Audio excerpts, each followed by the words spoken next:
Hi, I'm Luis from Legion of Racers. People have been asking me, how do I learn a new track? And in the last video, one of the tips is to take the time to learn the track combo. So here are my 5 tips on how you can learn the track much more efficiently.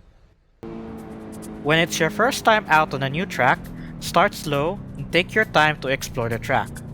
Make use of the full width of the track by doing an out-in-out pattern. So for example, when taking a left-hand corner, start by positioning the car on the right before the corner, and then turn into the left just at the start of the corner, aiming for the apex.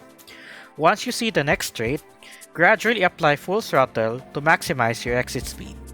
This slow in, fast out approach is a key technique for the best possible lap times. If you're not sure of how the basic racing line goes, you can use the rumble strips as your guide. This is personally how I learned many of the tracks back in my early days in racing games. Most tracks have rumble strips that follow the basic racing line, so you will want to get as close as you can to these. But not all tracks may have rumble strips, particularly in some street circuits.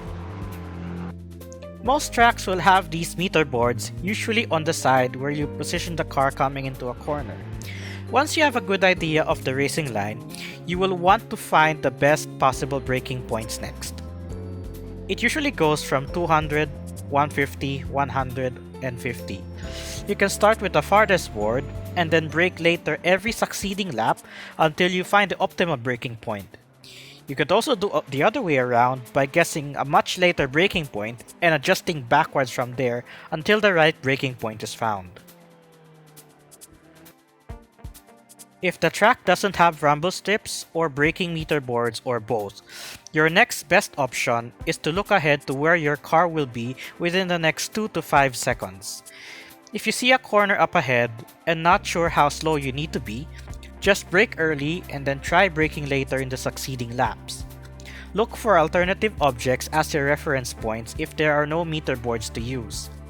Side roads, colored guardrails, marshal posts, trees, anything in the environment you can use. Once you have mastered the basic lines and optimal braking points of the track, you can then experiment with different lines depending on the nature of the track and your current car. Try to see how much curb you can use until the lap time becomes invalid or if the car bounces out of control. Try doing a late apex on hairpins, approach corners on the inside for defense and overtaking, check if some corners have multiple apexes in one turn, and more. So I hope these 5 tips help you guys be able to learn the tracks much better now and at the same time have more fun learning even more tracks along the way. So I hope you guys enjoyed this video. And make sure to check out our social media pages and legionofracers.com for more content updates and event announcements. Until then, see you in the next video.